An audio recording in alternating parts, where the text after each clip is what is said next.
Praise Lord. നമ്മുടെ ജീവിതത്തിൽ നമ്മുടെ മുമ്പിൽ പലവിധമായ തടസ്സങ്ങൾ നമുക്ക് കടന്നു വന്നിട്ടുണ്ടായിരിക്കാം. ചിലപ്പോൾ പല വ്യക്തി ജീവിതങ്ങളായിരിക്കാം നമ്മുടെ ജീവിതത്തിൽ തടസ്സമായിട്ട് നിന്നിട്ടുള്ളത്. ചിലപ്പോൾ നമ്മുടെ പിതാവായിരിക്കാം, ചിലപ്പോൾ നിങ്ങളുടെ മാതാവായിരിക്കാം, ചിലപ്പോൾ സഹോദരങ്ങളായിരിക്കാം, ചിലപ്പോൾ ഭാര്യയായിരിക്കാം, ചിലപ്പോൾ ഭർത്താവായിരിക്കാം, ചിലപ്പോൾ സുഹൃത്തുക്കളായിരിക്കാം. അങ്ങനെ തടസ്സങ്ങൾ നേരിട്ടിട്ടുള്ള നിങ്ങളുടെ ജീവിതത്തിൽ നിങ്ങൾ ചെയ്യുവാനായിട്ട് പല കാര്യങ്ങളും ആഗ്രഹിച്ചിട്ട് നിങ്ങളുടെ ജീവിതത്തിൽ തടസ്സമായി നിങ്ങളുടെ മുമ്പിൽ നിന്ന പല വ്യക്തികളും നിങ്ങളുടെ ജീവിതത്തിൽ ഉണ്ടാകാം. അങ്ങനെയുള്ള വ്യക്തി ജീവിതങ്ങളെ നാം ക്ഷമിച്ചാലും നമ്മുടെ ജീവിതത്തിൽ നിന്ന് അത് നമുക്ക് മറക്കുവാൻ സാധിക്കത്തില്ല. നിങ്ങൾക്കും അതുപോലെ തന്നെ മറക്കുവാൻ സാധിക്കാത്ത പല വ്യക്തി ജീവിതങ്ങളും നിങ്ങളുടെ ജീവിതത്തിൽ നിങ്ങളുടെ ഓരോ ഉയർച്ചകൾക്കും, നിങ്ങളുടെ നന്മകൾക്കും, നിങ്ങളുടെ അനുഗ്രഹങ്ങൾക്കും, നിങ്ങൾ ചെയ്യുവാൻ ആഗ്രഹിക്കുന്ന പല കാര്യങ്ങൾക്കും തടസ്സമായി നിന്ന പല വ്യക്തി ജീവിതങ്ങളും കാണാറുണ്ട് അല്ലേ? നിങ്ങൾക്ക് അങ്ങനെയുള്ള വ്യക്തി ജീവിതങ്ങൾ കാണുമായിരിക്കും. അതുപോലെ തന്നെ ദൈവിക അനുഗ്രഹങ്ങൾ, ദൈവത്തിൻ്റെ പ്രവൃത്തി നമ്മുടെ ജീവിതത്തിൽ, അതായത് നിങ്ങളുടെയും എൻ്റെയും ജീവിതത്തിൽ ചെയ്യുവാൻ ദൈവം ആഗ്രഹിക്കുമ്പോൾ നാം തന്നെ പലപ്പോഴും ദൈവത്തിൻ്റെ ആ അനുഗ്രഹത്തിന്, ദൈവത്തിൻ്റെ പ്രവൃത്തി നടക്കുന്നതിന് തടസ്സമായി തീരാറുണ്ട്. നിങ്ങൾ ചിന്തിക്കും, അത് എങ്ങനെ? ദൈവത്തിൻ്റെ പ്രവൃത്തി നമ്മുടെ ജീവിതത്തിൽ നാം നടക്കുവാനായിട്ടല്ലേ നാം പലപ്പോഴും ആഗ്രഹിക്കുന്നതും നാം പ്രാർത്ഥിക്കുന്നതും ഒക്കെ.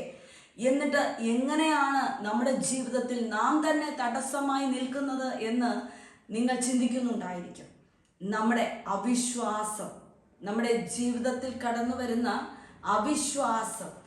നാം ചില കാര്യങ്ങൾ നാം ചെയ്യുവാനായിട്ട് ആഗ്രഹിക്കും, പക്ഷേ അത് എങ്ങനെ നടക്കും? ഇത് എന്നെ കൊണ്ട് സാധിക്കുമോ? ഇത് എന്നെ കൊണ്ട് ചെയ്യുവാൻ പറ്റുമോ എന്നൊക്കെ, അത് എന്നെ കൊണ്ട് സാധിക്കുമോ? അതിനുള്ള സാഹചര്യങ്ങൾ എനിക്ക് ഒരുക്കി ലഭിക്കുമോ? എനിക്ക് അതിനുള്ള സാമ്പത്തിക വഴികൾ ലഭിക്കുമോ എന്നൊക്കെ നമ്മുടെ ഉള്ളിൽ കടന്നു വരുന്ന ആ അവിശ്വാസം. നമ്മുടെ ഭർത്താവ് അതിന് നമുക്ക് അനുവാദം തരുമോ? ഭാര്യ അതിന് ഇടങ്ങേറാവുമോ? അല്ലെങ്കിൽ മാതാപിതാക്കൾ അനുവാദം തരുമോ?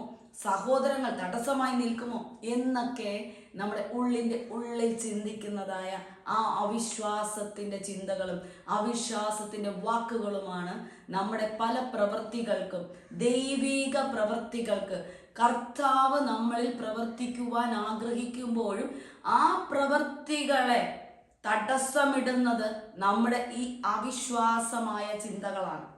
അതിനെ ബൈബിളിൽ പറയുന്നത് തടങ്കൽ പാറ എന്നാണ്. നാം തന്നെ തടങ്കൽ പാറയായിട്ട് നമ്മുടെ ജീവിതത്തിൽ മാറുകയാണ് ചെയ്യുന്നത് എന്നാണ് ഇവിടെ മനസ്സിലാക്കുവാൻ സാധിക്കുന്നത്. നമ്മുടെ ജീവിതത്തിൽ നാം തന്നെ ദൈവിക പ്രവൃത്തികൾക്ക്, കർത്താവ് പ്രവർത്തിക്കുവാൻ ആഗ്രഹിക്കുമ്പോൾ ആ പ്രവൃത്തികൾക്ക് തടസ്സമായി നാം തന്നെ നിൽക്കുന്നു എന്നുള്ളതിനാണ് തടങ്കൽ പാറ എന്ന് ബൈബിളിൽ വിശേഷിപ്പിക്കുന്നത്. അങ്ങനെ ഒരു തടങ്കൽ പാറയായിട്ട് നാം തന്നെ മാറുകയാണ് ചെയ്യുന്നത്. അത് എങ്ങനെയൊക്കെയാണ്? നമ്മുടെ അവിശ്വാസം മൂലം, നമ്മുടെ വിശ്വാസക്കുറവ് മൂലം നാം തന്നെ നമ്മുടെ ജീവിതത്തിൽ പലതിനും പരിധി വച്ചിരിക്കും. നാം തന്നെ വച്ചിരിക്കും. എൻ്റെ ജീവിത സാഹചര്യം ഇങ്ങനെയാണ്, എൻ്റെ ജീവിത സാഹചര്യം ഇപ്രകാരമാണ്, ഞാൻ ഇപ്പോൾ കടന്നു പോകുന്ന അവസ്ഥയിൽ എനിക്കൊന്നിനും സാധിക്കത്തില്ല എന്നൊക്കെ അവിശ്വാസത്തിൻ്റെ ചിന്തകൾ നമ്മുടെ ഉള്ളിൽ കടന്നു വരുമ്പോൾ നമ്മുടെ ഉയർച്ചയ്ക്ക് തടസ്സം, അനുഗ്രഹത്തിന് തടസ്സം, നന്മയ്ക്ക് തടസ്സം അവിടെ കടന്നു വരികയാണ് ചെയ്യുന്നത്. അതുകൊണ്ടാണ് പറയുന്നത്, നാം തന്നെ നമ്മുടെ കർത്താവിൽ നിന്നുള്ള അനുഗ്രഹം, നന്മകൾ ലഭിക്കുവാൻ തടസ്സമായി നിൽക്കുന്നത്, ദൈവിക പ്രവൃത്തികൾ നമ്മുടെ ജീവിതത്തിൽ നടക്കുവാൻ തടസ്സമായി നിൽക്കുന്നത്. ചില വ്യക്തികളാകട്ടെ, അവർ മുന്നോട്ട് പോകത്തുമില്ല, മറ്റുള്ളവരെ മുന്നോട്ട് പോകാൻ അനുവദിക്കത്തുമില്ല. ഒരു പഴഞ്ചൊല്ലുണ്ട്, പുല്ല് തിന്നത്തുമില്ല, പശുവിനെ കൊണ്ട് പുല്ല് തീറ്റിക്കത്തുമില്ല എന്നൊരു പഴഞ്ചൊല്ല് പഴമക്കാർ പറയാറുണ്ട്. കാരണം പശു പുല്ല് തിന്നാൻ പോകുമ്പോൾ പുലി പശുവിനെ കഴിക്കാൻ സമ്മതിക്കത്തില്ല. പക്ഷേ എന്നാൽ പുലി തിന്നുമോ? അതുമില്ല. അതുപോലെയാണ് ചില വ്യക്തികൾ നമ്മുടെ ജീവിതത്തിൽ. നമ്മുടെ കുടുംബത്തിലാകട്ടെ, നമ്മുടെ സമൂഹത്തിലാകട്ടെ, ചിലർ ചില കാര്യങ്ങൾ ചെയ്യുവാനായിട്ട് സ്റ്റെപ്പ് വെക്കുമ്പോൾ അവരെ ചെയ്യുവാൻ അനുവദിക്കത്തുമില്ല, അവർ ചെയ്യത്തുമില്ല.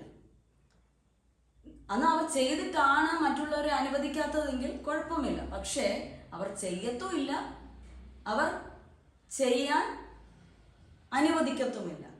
ഒരു വ്യക്തിയുടെയും ഉയർച്ച ആഗ്രഹിക്കാത്ത, ഒരു വ്യക്തികളുടെയും നന്മ ആഗ്രഹിക്കാത്ത പല വ്യക്തികളെയും നമുക്ക് സമൂഹത്ത് കാണുവാൻ സാധിക്കും.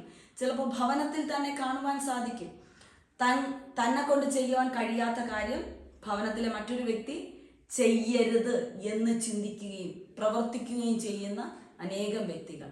അതുപോലെ സുഹൃത്ത് മേഖലകളിലാകട്ടെ, ചില സുഹൃത്തുക്കൾക്ക് അവർക്കത് ചെയ്യാൻ സാധിക്കില്ല, മറ്റവന് ചെയ്യാൻ സാധിക്കും. പക്ഷെ അവനെ ചെയ്യാൻ അനുവദിക്കാതെ അവനെ ബാക്കിലോട്ട് വലിച്ച് അവൻ്റെ ഉള്ളിൽ പല ചിന്തകൾ കൊണ്ടിട്ട് അവനോട് പല അഭിപ്രായങ്ങളും പറഞ്ഞ് നീ അങ്ങനെ ചെയ്താൽ ഇങ്ങനെ സംഭവിക്കും, അത് ചെയ്താൽ ഇത് സംഭവിക്കും, അങ്ങനെയൊക്കെ പറഞ്ഞ് അവനെ പിന്നോട്ട് വലിക്കുന്നതായ പിശാചിൻ്റെ തന്ത്രമുണ്ട്. ആ വാക്കുകൾ കേൾക്കുമ്പോഴും നമ്മുടെ ഉള്ളിലേക്ക് നമ്മുടെ ദൈവപ്രവർത്തികൾക്ക് തടസ്സമായി തീരും. ആ വ്യക്തികൾ പറഞ്ഞതിനെ നാം ചിന്തിക്കുമ്പോൾ നാം അതിനെ ഹൈലൈറ്റ് ചെയ്ത് ദൈവത്തെക്കാൾ ഉപരി നാം ചിന്തിക്കണം. നമ്മുടെ കർത്താവ് അസാധ്യങ്ങളെ സാധ്യമാക്കുന്നവനാണ്. അവന് ഒന്നിനും അസാധ്യമല്ല. നമ്മുടെ കർത്താവിന് ഒന്നും അസാധ്യമല്ല. അപ്പോൾ കർത്താവിൻ്റെ മക്കൾ ആണ് ദൈവമക്കൾ എന്ന് അഭിമാനിക്കുന്ന നാം ഓരോരുത്തരും. അപ്പോൾ കർത്താവിന് അസാധ്യമല്ലെങ്കിൽ നമുക്ക് എങ്ങനെയാണ് അസാധ്യമാകുന്നത്? നമുക്കും സകലതും സാധ്യമാകും. ആരുടെ കൃപയാൽ? കർത്താവിൻ്റെ കൃപയാൽ. നാം കർത്താവെ മുറുകെ പിടിച്ച് കർത്താവ് പറയുന്നതായ കാര്യങ്ങളെ നാം മുറുകെ പിടിച്ചുകൊണ്ട് നാം കർത്താവിൽ മാത്രം ആശ്രയം വച്ചുകൊണ്ട് മുന്നോട്ട് പോകുകയാണെങ്കിൽ കർത്താവിൻ്റെ സ്വരൂപത്തിൽ സൃഷ്ടിച്ചതായ, കർത്താവിൻ്റെ സ്വരൂപത്തിൽ അല്പം താഴ്ത്തി മാത്രം സൃഷ്ടിച്ചതായ നമ്മെ കൊണ്ടും സാധിക്കത്തില്ലേ?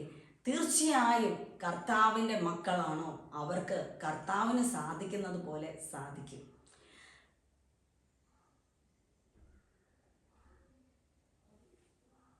പലരും നിങ്ങളെ നോക്കി സംസാരിക്കും. നീ ഇന്നവൻ്റെ മകനല്ലേ, നീ ഇന്നവളുടെ മകളല്ലേ, നീ ഇന്ന ഭവനത്തിനുള്ളതല്ലേ, നിനക്ക് അതിനുള്ള സാഹചര്യങ്ങളുണ്ടോ, നിനക്ക് അതിന് എന്ത് പ്രാപ്തിയുണ്ട് എന്നൊക്കെ പലരും ചിന്തിക്കും. ചില കാര്യങ്ങൾ നാം ചെയ്യുവാനായിട്ട് നാം വിചാരിക്കുമ്പോൾ, നാം ചെയ്യണമെന്ന് ചിന്തിക്കുമ്പോൾ, നാം ചെയ്യുവാനായിട്ട് ഇറങ്ങിത്തിരിക്കുമ്പോൾ പലരും നമ്മെ അങ്ങനെയൊക്കെ ബാക്കിലോട്ട് വലിക്കുവാൻ നോക്കും. അത് യേശു കർത്താവിൻ്റെ കൂടെയും സംഭവിച്ചു. അതുകൊണ്ട് യേശു കർത്താവിൻ്റെ ആ ദേശത്തിൽ യേശു കർത്താവിന് പ്രവർത്തിക്കുവാൻ തടസ്സമായി നിന്നു. യേശു കർത്താവിനെ നോക്കി അവർ പറയുവാൻ ഇടയായി. മർക്കോസ് എഴുതിയ സുവിശേഷം 6-ാം അധ്യായം അതിൻ്റെ 3-ാം വാക്യത്തിൽ നമുക്ക് കാണുവാൻ സാധിക്കും.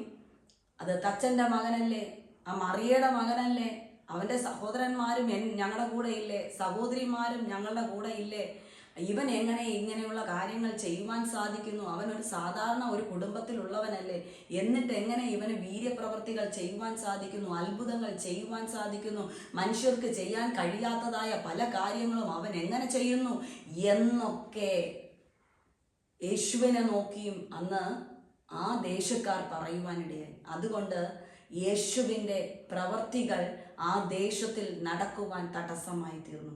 അതുപോലെ നമ്മുടെ ജീവിതത്തിലും ഈ ക്വസ്റ്റ്യൻ മാർക്കുകൾ നമ്മുടെ മുമ്പേ കടന്നു വരുമ്പോൾ അത് നമ്മുടെ ഹൃദയത്തിൽ ടച്ച് ചെയ്താൽ, നമ്മുടെ ഹൃദയത്തിൽ, നമ്മുടെ ചിന്താമണ്ഡലത്തിൽ ടച്ച് ചെയ്താൽ അതും ദൈവപ്രവൃത്തിക്ക് തടസ്സമായി തീരും. ആ മറ്റുള്ളവരുടെ വാക്കുകളെ ശ്രദ്ധിക്കാതെ, മൈൻഡ് ചെയ്യാതെ നമ്മുടെ മൈൻഡ് സെറ്റിനെ നാം ക്രമീകരിക്കണം. നമ്മുടെ മൈൻഡ് സെറ്റിനെ നാം ആണ് ക്രമീകരിക്കേണ്ടത്, മറ്റൊരു വ്യക്തിയല്ല നമ്മുടെ മൈൻഡ് സെറ്റ് ക്രിയേറ്റ് ചെയ്യേണ്ടത്. നമ്മുടെ മൈൻഡ് സെറ്റ് എപ്പോഴും പോസിറ്റീവായിരിക്കണം.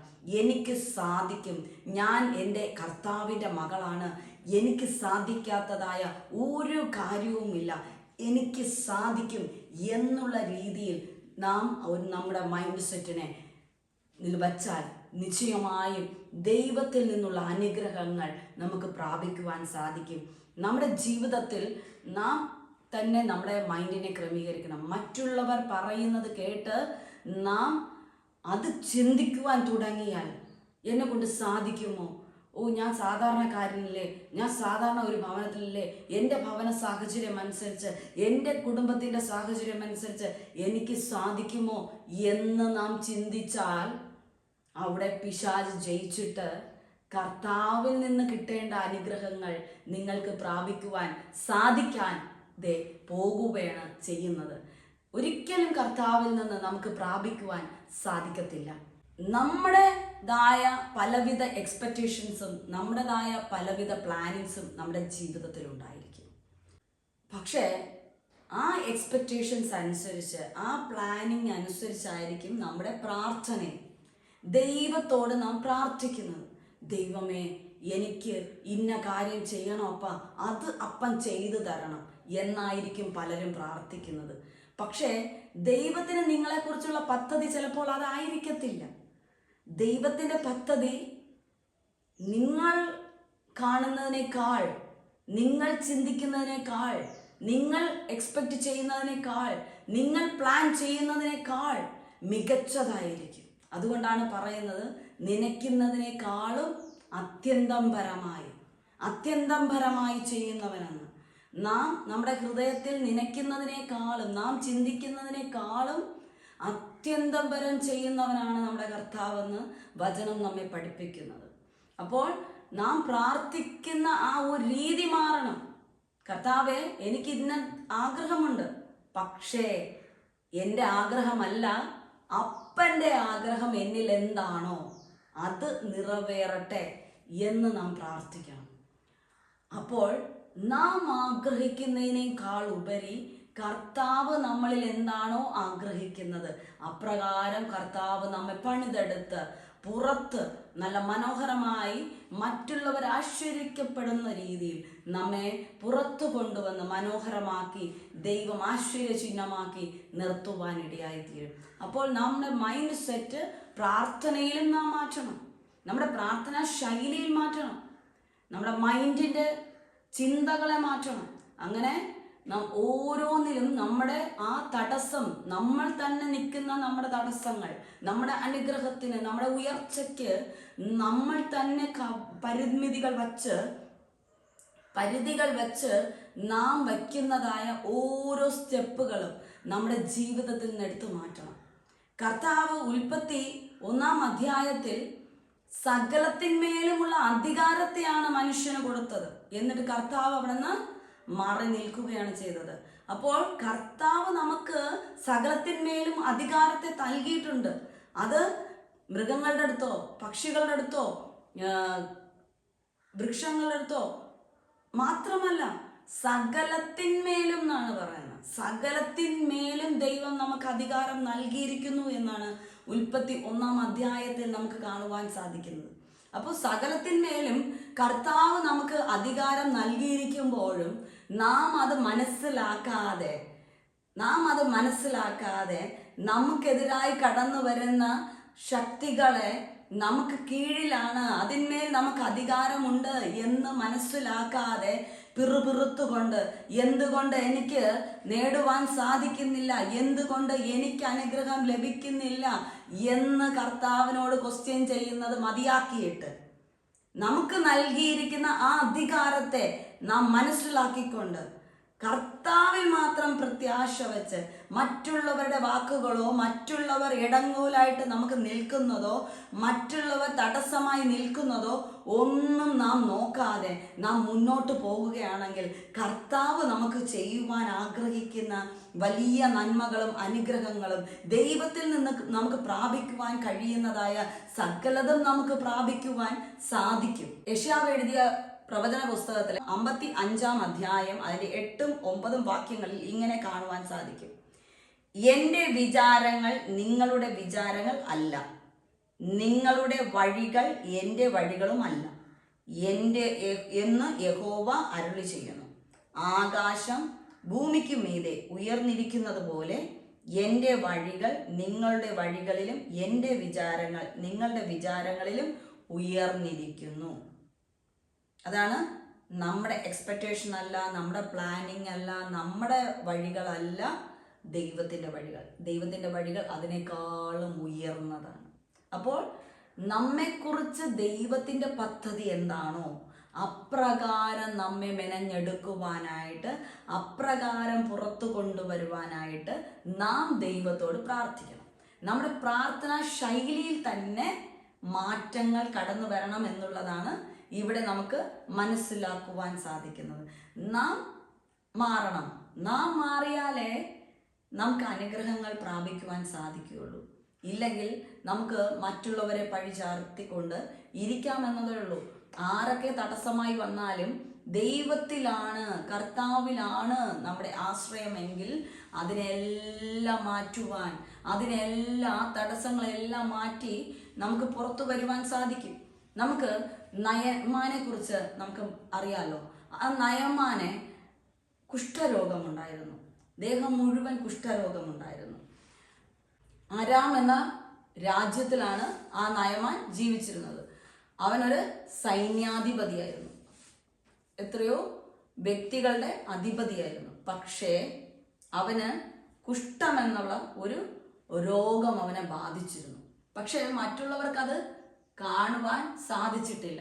കാരണം പടച്ചട്ട കൊണ്ട് മറച്ചാണ് അവൻ ജീവിച്ചിരുന്നത്. അപ്പോൾ അവൻ്റെ കൂടെയുള്ളവർക്ക്, അവൻ്റെ കീഴിലുള്ള ആർക്കും അവൻ്റെ രോഗത്തെക്കുറിച്ച് അറിയത്തില്ലായിരുന്നു. പക്ഷേ അവൻ്റെ ഭവനത്തിൽ യഹൂദന്മാരിൽ നിന്ന് ഇസ്രായേലിൽ നിന്ന് ഒരു ബാലികയെ യുദ്ധത്തിൽ ജയിച്ചു പോയപ്പോൾ അവർ അടിമയായി കൊണ്ടുപോയിരുന്നു. അപ്പോൾ അവൻ്റെ ഭവനത്തിൽ ആ കുട്ടി അവൻ്റെ വൈഫിനെ, അവൻ്റെ ഭാര്യയെ സഹായിക്കുകയാണ് ചെയ്തുകൊണ്ടിരുന്നത്. അങ്ങനെ ഇരുന്നപ്പോഴാണ്, ഭവനത്തിലായിരിക്കുമ്പോൾ ഈ പടച്ചട്ടകൾ ഇട്ടല്ലല്ലോ ഇരിക്കുന്നത്. അങ്ങനെ ഇരുന്നപ്പോൾ ഈ മകൾ കണ്ടിട്ട് തൻ്റെ യജമാനത്തിയോട് പറഞ്ഞു, ഞങ്ങളുടെ ദേശത്ത് ഒരു പ്രവാചകനുണ്ട്, ആ പ്രവാചകന്റെ അടുത്ത് പോയി പ്രാർത്ഥിച്ചാൽ യജമാനന്റെ ഈ കുഷ്ഠരോഗം മാറുവാൻ ഇടയാകുമെന്ന്. ആദ്യമൊന്നും നയമാൻ മൈൻഡ് ചെയ്തില്ല. പിന്നെയും പറഞ്ഞപ്പോൾ അത് കേട്ടിട്ട് അരാം രാജ്യവും ഇസ്രായേൽ രാജ്യവും തമ്മിൽ ശത്രുക്കളാണ്. അപ്പോൾ പെട്ടെന്ന് കയറി പോകാൻ പറ്റത്തില്ല. അതുകൊണ്ട് രാജാവ് തന്നെ ഇസ്രായേൽ രാജാവിനോട് കത്ത് എഴുതി, എൻ്റെ ഒരു സൈന്യാധിപനുണ്ട്, ആ സൈന്യാധിപന് ഇങ്ങനൊരു കുഷ്ഠരോഗമുണ്ട്, നിങ്ങളുടെ ദേശത്തൊരു പ്രവാചകനുണ്ട്, ആ പ്രവാചകൻ പ്രവചിച്ചു കഴിഞ്ഞാൽ ഇത് മാറും, ഈ കുഷ്ഠം മാറും എന്നൊക്കെ കേട്ടു. അതുകൊണ്ട് ഞാൻ എൻ്റെ സൈന്യാധിപനെ അങ്ങോട്ട് അയക്കുകയാണ്, നിങ്ങൾ അതിന് പൂർണ്ണമായ ഒരു അനുവാദത്തെ നൽകണം എന്ന് പറഞ്ഞ് കത്ത് കൊടുക്കുവാനിടയായി. തുടർന്ന് ഇസ്രായേൽ രാജാവ് അതിന് അനുവാദം കൊടുക്കുകയും അങ്ങനെ നയമാൻ എലീശയെ കാണുവാനായിട്ട് കടന്നു പോയപ്പോൾ എലീശ എന്താണ് പറഞ്ഞത്? കലങ്ങി മറഞ്ഞു കിടക്കുന്നതായ ആ യോർദാൻ നദിയിൽ പോയി മുങ്ങുവാൻ പറഞ്ഞു. 7 പ്രാവശ്യം മുങ്ങുവാനായിട്ട് പറഞ്ഞു. അപ്പോൾ നയമാൻ ചിന്തിച്ചു, എൻ്റെ ദേശത്ത് എത്രയോ മനോഹരമായ നദികളുണ്ട്, അവിടെയൊന്നും മുങ്ങാൻ പറയാതെ ഈ ചെളി പുരണ്ടതായ, ചെളി കൊണ്ട് കലങ്ങിയതായ ഈ യോർദാനിൽ എന്തുകൊണ്ട് മുങ്ങാൻ പറയുന്നു? എനിക്ക് പറ്റത്തില്ല എന്ന് പറഞ്ഞ് ഒഴിഞ്ഞപ്പോൾ കൂടെ വന്നവർ പറഞ്ഞു, വേറൊന്നും ചെയ്യാൻ പറഞ്ഞില്ലല്ലോ, അവിടെ ചെന്ന് മുങ്ങിക്കൂടെ? പക്ഷെ നയമാൻ വിചാരിച്ചെന്തോന്ന്, പുള്ളി ഇങ്ങനെ കൈയൊക്കെ വീശി ഇവൻ്റെ കുഷ്ഠം മാറട്ടെ എന്നൊക്കെ ചിന്തിക്കുമെന്ന് ചിന്തിച്ചു. പക്ഷെ അതവിടെ സംഭവിച്ചില്ല. കാരണം പ്രവാചകന്മാർ പല രീതിയിലാണ് സൗഖ്യം ചെയ്യുന്നത്. ഒരു വ്യക്തിയിൽ ചെയ്ത പ്രവൃത്തിയായിരിക്കില്ല മറ്റൊരു വ്യക്തിയിൽ ചെയ്യുന്നത്. യേശു കർത്താവിനെ നമുക്ക് നോക്കുമ്പോൾ അറിയാലോ, ഒരു കുരുടനെ സൗഖ്യമാക്കിയത് മറ്റൊരു രീതിയിൽ, വേറൊരു കുരുടനെ സൗഖ്യമാക്കിയത് മറ്റൊരു രീതിയിൽ എന്ന് നമുക്ക് അവിടെ കാണുവാൻ സാധിക്കും. അതുപോലെ തന്നെയാണ് ഇവിടെയും സംഭവിച്ചത്. അപ്പോൾ കൂടെയുള്ളവർ പറഞ്ഞു, വേറെ ചിലവൊന്നുമില്ലല്ലോ, യജമാനനെ ഒന്ന് ചെന്ന് ചെയ്തു കഴിഞ്ഞാൽ സൗഖ്യമാകും, വിടുതൽ ലഭിക്കും, നമുക്ക് ചെയ്തു നോക്കിയാൽ കുഴപ്പമെന്താ എന്ന് പറഞ്ഞപ്പോൾ നയമാൻ ചെന്ന് 7 പ്രാവശ്യം മുങ്ങി പൊങ്ങി വന്നപ്പോൾ വലിയൊരു മിറക്കിളാണ് അവിടെ സംഭവിച്ചത്. കുഷ്ഠം മാറിയത് മാത്രമല്ല, അയാളുടെ സ്കിന്നൊരു ചെറിയ ബാലന്റെ സ്കിന്ന് പോലെ, അതായത് ശിശുവിൻ്റെ സ്കിന്ന് പോലെ ഒരു ബേബി സ്കിന്നാണ് ദൈവം നയമാന് കൊടുക്കുവാൻ ഇടയായി തീർന്നത്. അതുപോലെയാണ് നമ്മുടെ ജീവിതത്തിലും. നാം പലപ്പോഴും ചിന്തിക്കും ഞാൻ അങ്ങനെ ചെയ്താൽ എങ്ങനെ എന്നൊക്കെ. പക്ഷേ ദൈവം നമ്മുടെ മേൽ ചെയ്യുവാൻ ഇരിക്കുന്ന മിറക്കൾ ഇതുപോലെ അത്ഭുതപ്പെടുത്തുന്ന രീതിയിലാണ്. നമ്മെ തന്നെ അത്ഭുതപ്പെടുത്തുന്ന രീതിയിലായിരിക്കും നാം ഓരോ പ്രവൃത്തികളും ചെയ്യുമ്പോൾ. ഞാനും എൻ്റെ ജീവിതത്തിൽ പല കാര്യങ്ങളും പണ്ടൊക്കെ എങ്ങനെ സാധിക്കും എന്ന് ചിന്തിച്ചിട്ടുണ്ട്. പക്ഷെ ഇപ്പോൾ ഞാൻ അത് ചിന്തിക്കത്തില്ല. ദൈവം എൻ്റെ ഉള്ളിൽ എനിക്കൊരാഗ്രഹം എൻ്റെ ഉള്ളിൽ വരുമ്പോൾ ഞാൻ ദൈവത്തോട് പറയും, ദൈവമേ, അപ്പൻ്റെ ഹിതമാണെങ്കിൽ എനിക്കൊരു തടസ്സവും കൂടാതെ അത് മുന്നോട്ട് പോകുവാനുള്ള കൃപ അങ്ങ് എനിക്ക് നൽകണമെന്ന്. അങ്ങനെ ഞാൻ പല സ്റ്റെപ്പുകളും ഇപ്പോൾ വയ്ക്കുമ്പോൾ ഓരോ സ്റ്റെപ്പുകളും ഞാൻ തന്നെ അതിശയിക്കാറുണ്ട്. എവിടെ നിന്ന് എനിക്ക് അതിന് സാധിച്ചു, എങ്ങനെ സാധിച്ചു, സാമ്പത്തികം എവിടെ നിന്ന് കിട്ടി, എങ്ങനെ ലഭിച്ചു, എങ്ങനെ ഇതൊക്കെ ചെയ്യുവാൻ എന്നെ കൊണ്ട് കഴിഞ്ഞു എന്നൊക്കെ എനിക്ക് തന്നെ ചിന്തിക്കുന്ന രീതിയിൽ ആണ് ദൈവം എന്നെ ഇപ്പോൾ നടത്തിക്കൊണ്ടിരിക്കുന്നത്. എന്നെ തന്നെ അതിശയിപ്പിക്കുവാണ്. ചിലപ്പോൾ മറ്റുള്ളവർക്ക് അത് വലിയ ഇതായിട്ട് തോന്നാറില്ല. പക്ഷെ എൻ്റെ സാഹചര്യം അനുസരിച്ച് ചില കാര്യങ്ങൾ എനിക്ക് അത്ഭുതമാണ്. എൻ്റെ സാഹചര്യം അനുസരിച്ച് എനിക്ക് ചെയ്യാൻ കഴിയാത്ത പലതും ഞാൻ ഇന്ന് ചെയ്തുകൊണ്ടിരിക്കുമ്പോൾ ദൈവം എന്നെ ഉപയോഗിക്കുന്ന, ദൈവം എന്നെ പ്രയോജനപ്പെടുത്തുന്ന വിധങ്ങൾ ഓർക്കുമ്പോൾ ചില കാര്യങ്ങൾ ചെയ്യുവാൻ സാമ്പത്തികം എവിടെ നിന്ന് ലഭിക്കുമെന്ന് ഞാൻ പലപ്പോഴും ചിന്തിച്ചിട്ടുണ്ട്. ഞാൻ പറയാറുണ്ട്, ശുശ്രൂഷയിൽ നിന്നുള്ളത് ഞാൻ ആഗ്രഹിക്കാറില്ല. ശുശ്രൂഷയിൽ നിന്നുള്ള ഒരു സാമ്പത്തികവും ഞാൻ ആഗ്രഹിക്കാറില്ല. ഞാൻ വ്യക്തിപരമായി ചെയ്ത് തന്നെ എനിക്ക് സക്സസ് ആവണം എന്നുള്ള ആഗ്രഹമുള്ള ഒരു വ്യക്തിയാണ്. അതുകൊണ്ട് കർത്താവിനോട് പറയും, എനിക്ക് ഇന്ന കാര്യങ്ങൾക്ക് ഇന്ന ആവശ്യമുണ്ട്, ഇത്ര രൂപകൾ വേണം, പക്ഷെ എൻ്റെ കയ്യിൽ ഇപ്പം ഇല്ല, എന്നെ സഹായിക്കാൻ ആരുമില്ല എന്ന് ദൈവസന്നിധിയിൽ പറഞ്ഞിട്ട് ഞാൻ അതിനു വേണ്ടി സ്റ്റെപ്പ് വയ്ക്കുമ്പോൾ എവിടെ നിന്നൊക്കെ സാഹചര്യങ്ങൾ ഒരുങ്ങുമെന്ന് എനിക്ക് തന്നെ അറിയത്തില്ല. ഞാൻ ചിന്തിക്കാത്ത സ്ഥലങ്ങളിൽ നിന്ന് എനിക്ക് ലഭിക്കുകയും അത് കൃത്യമായി ഞാൻ ആഗ്രഹിക്കുന്ന ലെവലിലേക്ക് ചെയ്യുവാനും ദൈവം എന്നെ സഹായിച്ചു കൊണ്ടേയിരിക്കുന്നു. ഇനിയും പല പല പല കാര്യങ്ങൾ ദൈവം എൻ്റെ മൈൻഡിൽ തന്നുകൊണ്ടിരിക്കുന്നു. അതിൻ പ്രകാരം എല്ലാം ഞാൻ മുന്നോട്ട് ഓരോ സ്റ്റെപ്പും വെച്ച് ദൈവം തന്നെ നീ ഇങ്ങനെ ചെയ്യ്, അങ്ങനെ ചെയ്യ് എന്നൊക്കെ പറഞ്ഞു തന്ന് എന്നെ വഴി നടത്തിക്കൊണ്ടിരിക്കുന്നു. അത് ഞാൻ എൻ്റെ സാക്ഷ്യമാണിത്. എൻ്റെ ദൈവം എൻ്റെ ജീവിതത്തിൽ എൻ്റെ ചിന്തകൾക്കും അപ്പുറമായിട്ട്, എൻ്റെ പ്രഡിക്ഷൻസിനും അപ്പുറമായിട്ട്, ഞാൻ പ്ലാൻ ചെയ്യുന്നതിനേക്കാളും അപ്പുറമായിട്ട് ദൈവം എനിക്ക് നടത്തി തരുന്നുണ്ട്. കാരണം ഞാൻ പ്രാർത്ഥിക്കുമ്പോൾ പറയും, അപ്പം ഇന്ന ആഗ്രഹങ്ങൾ എനിക്കുണ്ട്, ഇന്നതൊക്കെ എനിക്ക് ചെയ്യണമെന്ന് ആഗ്രഹമുണ്ട്, പക്ഷേ എൻ്റെ ഹിതം വേണ്ട, അപ്പൻ്റെ ഇഷ്ടം എന്താണോ, അപ്പൻ എന്താണോ എന്നിൽ ആഗ്രഹിക്കുന്നത് അപ്രകാരം എന്നെ അങ്ങ് നടത്തിക്കൊണ്ടുവരണം. അതിന് മറ്റുള്ളവരുടെ മുമ്പിൽ കൈനീട്ടുവാൻ, മറ്റുള്ളവരുടെ മുമ്പിൽ തലകുനിക്കുവാൻ അങ്ങ് എന്നെ അനുവദിക്കരുതേ എന്ന് ഞാൻ പ്രാർത്ഥിക്കുകയും ചില ബുദ്ധിമുട്ടുകൾ വരുമ്പോൾ ദൈവസന്നിധിയിൽ കരയും. ദൈവസന്നിധിയിൽ ഹൃദയം നുറുങ്ങുമ്പോൾ അവിടെ ദൈവം ആ ദിവസം അല്ലെങ്കിൽ അടുത്ത ദിവസം ആ വിഷയത്തിന്മേൽ ഞാൻ ഉത്തരം ലഭിക്കുന്നത് ഞാൻ അനുഭവിക്കുന്നുണ്ട്. അതുകൊണ്ടാണ് പറയുന്നത്, ഹൃദയം നുറുങ്ങിയവർക്ക് യഹോവ സമീപസ്ഥൻ, മനസ്സു തകർന്നവരെ അവൻ രക്ഷിക്കുമെന്ന്. അങ്ങനെ നാം ഹൃദയ നുറുക്കത്തോടെ, നമുക്ക് ആരെയും ആശ്രയിക്കാനില്ല, അപ്പനെ മാത്രമേ ആശ്രയിക്കാൻ. കർത്താവേ, അങ്ങ് മാത്രമേ എനിക്ക് ചെയ്തു തരുവാൻ കഴിയുകയുള്ളൂ എന്ന് കർത്താവിൻ്റെ സന്നിധിയിൽ നാം ഹൃദയ നുറുക്കത്തോടെ ആയിരിക്കുമ്പോൾ കർത്താവ് നമുക്ക് നൽകി നമ്മെ മാനിക്കുന്നത് നമുക്ക് തന്നെ കാണുവാൻ സാധിക്കും. എപ്രകാരം അത് സംഭവിച്ചു എന്ന് നമ്മെ തന്നെ ആശ്ചര്യപ്പെടുത്തും. അങ്ങനെ നയമാന് സംഭവിച്ചതുപോലെ നമ്മുടെ ജീവിതത്തിലും ദൈവം ചെയ്തു തരുമെന്നുള്ളതാണ് ഞാൻ ഇവിടെ എൻ്റെ സാക്ഷ്യവുമായിട്ട് വെച്ചുകൊണ്ട് ഞാൻ പറയുന്നത്. നാം വിശ്വസിക്കണം. നമ്മുടെ എക്സ്പെക്റ്റേഷൻ അല്ല ദൈവത്തിൻ്റെത്, അതിനേക്കാളും അപ്പുറം ദൈവം നമുക്ക് ചെയ്തു തരുമെന്ന് നാം വിശ്വസിക്കണം. ഇവിടെ മത്തായി 9:28 നമുക്ക് കാണുവാൻ സാധിക്കും, യേശുവിൻ്റെ അടുത്തേക്ക് 2 കുരുടന്മാർ കടന്നു വന്നതായിട്ട് കാണുന്നു. അപ്പോൾ അവരോട് ദൈവം ചോദിച്ചത്, യേശു കർത്താവ് ചോദിച്ചത്, ഇത് ചെയ്യുവാൻ എനിക്ക് കഴിയും എന്ന് വിശ്വസിക്കുന്നുവോ? കഴിയും എന്ന് വിശ്വസിക്കുന്നുവോ എന്നാണ് ആ രണ്ടുപേരോട് ചോദിച്ചത്. എന്നാൽ ബർത്തിലോമായിയോട് എന്താണ് ചെയ്തത്? അവൻ്റെ കണ്ണില് ചെളി പുരട്ടിയിട്ട് ചെന്ന് കഴുകുവാൻ പറഞ്ഞു. ഇവിടെ രണ്ടിടത്തും രണ്ട് രീതിയിലാണ്. ഇവർ വിശ്വസിക്കുന്നു എന്ന് പറഞ്ഞപ്പോൾ അവരുടെ കണ്ണുകൾ തുറക്കുവാനിടയായിത്തീർന്നു. അപ്പോൾ നാം എന്ത് ചെയ്യണം? വിശ്വസിക്കണം.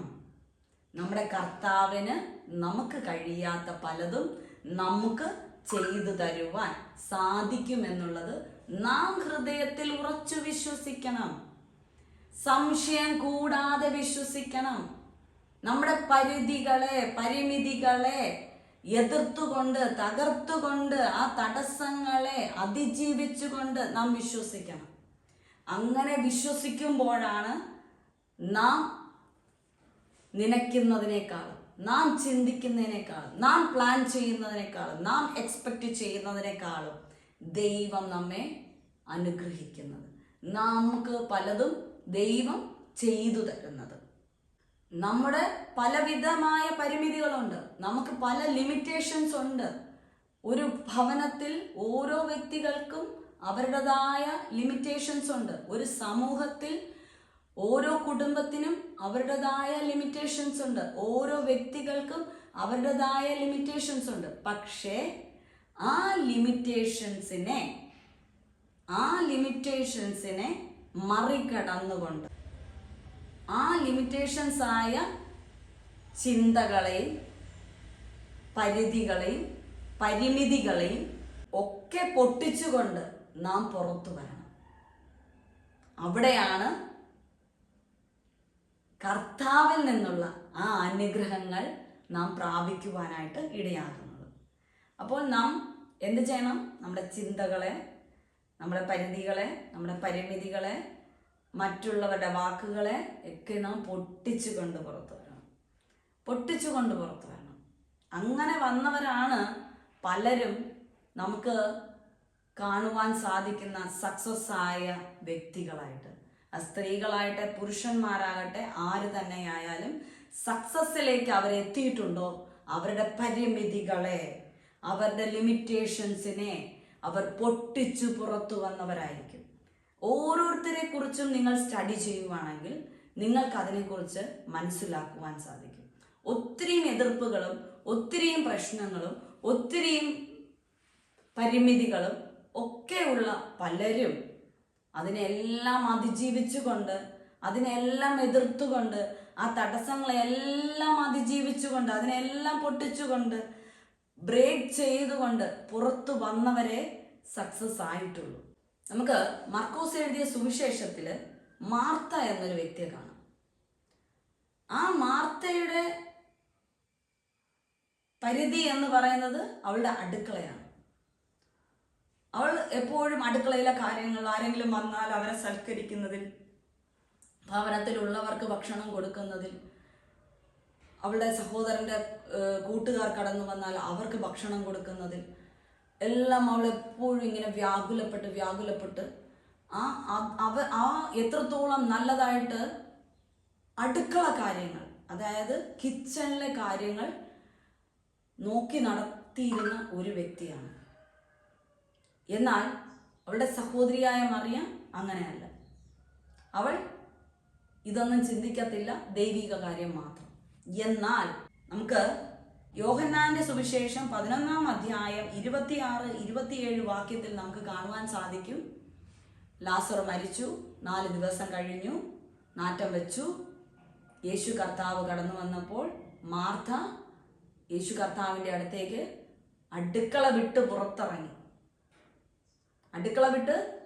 പുറത്തിറങ്ങി. പക്ഷെ അതിനു മുമ്പെല്ലാം യേശു കർത്താവ് അവരുടെ ഭവനത്തിൽ വരുമ്പോൾ മാർത്ത അടുക്കള വിട്ട് പുറത്തിറങ്ങാറില്ല. അടുക്കളയിൽ ഇരുന്ന് ബാക്കി അടുക്കള കാര്യങ്ങൾ, അവർക്ക് കൊടുക്കാനുള്ള ഭക്ഷണത്തിൻ്റെ കാര്യങ്ങളെല്ലാം ഇങ്ങനെ ക്രമീകരിച്ച് അങ്ങനെ പറഞ്ഞ് ഇങ്ങനെ പറഞ്ഞ് അത് ചെയ്തില്ലല്ലോ, ഇത് ചെയ്തില്ലല്ലോ, എപ്പോഴും അയ്യോ എന്നെ സഹായിക്കാനായില്ലല്ലോ, ഇങ്ങനെയൊക്കെ പറഞ്ഞ് അവൾ നടക്കുന്ന സ്വഭാവമായിരുന്നു. പക്ഷേ അവളുടെ സഹോദരൻ മരിച്ചപ്പോൾ യേശു കർത്താവ് വരാതിരുന്നപ്പോൾ അവൾക്കത് വളരെ ഭാരമായി തീർന്നു.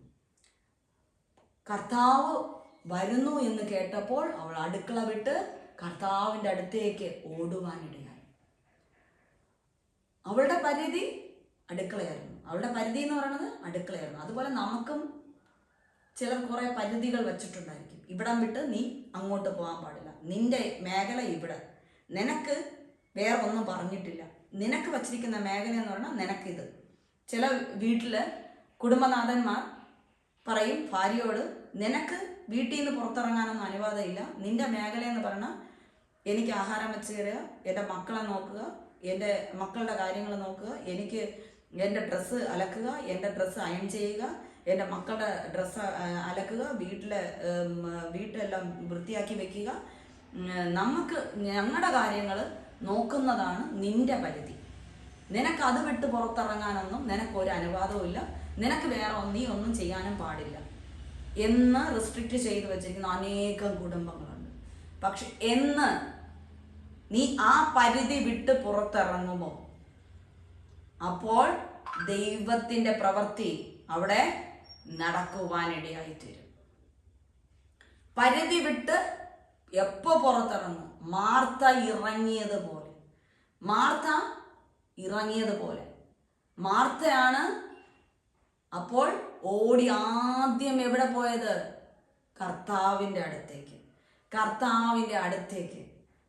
അടുത്തേക്ക് ചെന്നപ്പോൾ കർത്താവ് പറഞ്ഞു, നീ പ്രയാസപ്പെടണ്ട, നിന്റെ സഹോദരൻ മരിച്ചിട്ടില്ല, നീ വിശ്വസിക്കുക മാത്രം ചെയ്താൽ മതി, അവൻ ഉറങ്ങുകയാണ് എന്നൊക്കെ പറഞ്ഞു. ആ സമയം മാർത്ത പറഞ്ഞു ഒരു കാര്യം, ദൈവപുത്രനായ ക്രിസ്തു നീ തന്നെ എന്നുള്ള ആ വെളിപ്പാട്, ക്രിസ്തുവിനെ കുറിച്ചുള്ള ആ വെളിപ്പാട് അവൾ പ്രാപിക്കുവാനിടയെത്തും. അതുപോലെ ഇതേ വെളിപ്പാട് പ്രാപിച്ച മറ്റൊരു വ്യക്തിയാണ് പത്രോസ്. അങ്ങനെ ബൈബിളിൽ 2 വ്യക്തികൾക്ക് മാത്രമാണ് ഈ വെളിപ്പാട് ലഭിച്ചിട്ടുള്ളത്. ഒന്ന്, എല്ലാവരും പറയുന്ന പലതിനെ കൊണ്ട് പല ചിന്തകളെ കൊണ്ട് വ്യാകുലപ്പെട്ടിരുന്ന മാർത്തയ്ക്കും അതുപോലെ എടുത്തുചാട്ടക്കാരനായ പത്രോസിനും മാത്രമാണ് ഈ ഒരു വെളിപ്പാട് പ്രാപിക്കുവാനിടയായി തീർന്നത്. എപ്പോഴാണ് അവർ ഈ 2 പേരും ആ വെളിപ്പാട് പ്രാപിക്കുവാനിടയായത്? തൻ്റെ പരിമിതികൾ വിട്ട് പുറത്തിറങ്ങിയപ്പോൾ, തൻ്റെ പരിധികൾ വിട്ട് മറ്റുള്ളവർ അവർക്ക് വച്ചിരിക്കുന്ന പരിധികൾ വിട്ട് പുറത്തിറങ്ങിയപ്പോഴാണ് അത് ചെയ്യുവാൻ സാധിച്ചത്.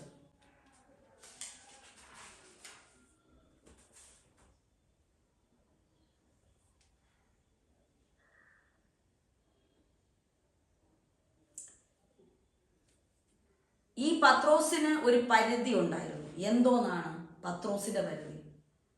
പത്രോസ് വന്നത് യഹൂദന്മാരിൽ നിന്ന്. അപ്പൊ മതത്തിന്റെ ഒരു കെട്ട് അവനിലുണ്ടായിരുന്നു. അപ്പോൾ അവന് മറ്റുള്ള ജാതിക്കാരെ അവന് അക്സെപ്റ്റ് ചെയ്യാൻ കഴിയാത്ത ഒരു രീതി ഉണ്ടായിരുന്നു. അപ്പോൾ കർത്താവ് എന്ത് ചെയ്തു? അവൻ്റെ ഇത് പൊട്ടിക്കുവാൻ, അതിനെ ബ്രേക്ക് ചെയ്യുവാൻ കർത്താവ് അവൻ്റെ ഉള്ളിലേക്ക് പ്രാർത്ഥനയുടെ ആഗ്രഹം കൊടുത്തു. അങ്ങനെ അവൻ പ്രാർത്ഥിക്കുവാനായിട്ട് അവൻ മണിമാളികയിലേക്ക് കയറിയപ്പോൾ കർത്താവ് അവിടെ എന്താണ് ചെയ്തത്? ഒരു ദുപ്പട്ടി ഇറക്കി കൊണ്ടുവരികയും അതിൽ പലവിധമായ മൃഗങ്ങളെയും ഇഴജന്തുക്കളെയും ഒക്കെ കാണിച്ചിട്ട് ഇതിനെ കറുത്ത് കീറി കഴിക്കുവാനായിട്ട് കർത്താവ് ആവശ്യപ്പെട്ടു. പക്ഷെ അവിടെ പത്രോസ് എന്ത് പറഞ്ഞു? അപ്പോൾ ഇതൊന്നും ശുദ്ധിയില്ലാത്തതാണ്, ഞാൻ യൂസ് ചെയ്യാൻ പാടില്ല എന്ന് പറഞ്ഞു. കാരണം യഹൂദന്മാർ ഇതൊന്നും കഴിക്കത്തില്ല. ശുദ്ധിയില്ലാത്ത ഒരു സാധനവും യഹൂദന്മാർ തൊടത്തില്ല. കർത്താവ് അവിടെ പറഞ്ഞു, ഞാൻ ശുദ്ധി ചെയ്തതിനെ നീ അശുദ്ധി എന്ന് പറയുന്നുവോ എന്ന് ശബ്ദം കേട്ടപ്പോൾ അവൻ ഞെട്ടുവാനിടയായി. അത് മറ്റൊന്നിനുമല്ല കർത്താവ് ചെയ്തത്. കൊർന്നല്യോസ് എന്ന ഒരു വ്യക്തിയെ ഒരു റോമൻ ബിഷപ്പാക്കി മാറ്റുന്നതിന് വേണ്ടിയാണ് ദൈവം ഇത് ചെയ്തത്. കൊർന്നേലിയോസിന്റെ അടുത്തേക്ക് അല്ലാതെ പത്രോസിനെ പറഞ്ഞു വിട്ടാൽ കൊർന്നേലിയോസ് മറ്റൊരു ജാതിയിലുള്ളതായതുകൊണ്ട് പത്രോസ് ഒരിക്കലും അവനെ അക്സെപ്റ്റ് ചെയ്യത്തില്ല. പക്ഷേ കർത്താവ് ഇത് കാണിച്ചിട്ട് പത്രോസിനെ അയച്ചപ്പോൾ പത്രോസ് കൊർന്നേലിയോസിന്റെ ഭവനത്തിൽ കടന്നു പോകുകയും അവരെ കുടുംബമായി സ്നാനപ്പെടുത്തുകയും പിന്നത്തേതിൽ ക്രിസ്തുവിന് വേണ്ടി പ്രയോജനപ്പെടുന്ന ഒരു കുടുംബമാക്കി മാറ്റുകയും കൊർന്നേലിയോസിനെ റോമൻ ബിഷപ്പാക്കി ദൈവം മാറ്റുകയും ചെയ്തു. അതിന് ഉപയോഗിച്ചത് പത്രോസിനെയാണ്. അതുപോലെ നമുക്ക് നോക്കുമ്പോൾ ദാവീദ് ബാലനായിരുന്ന സമയത്ത്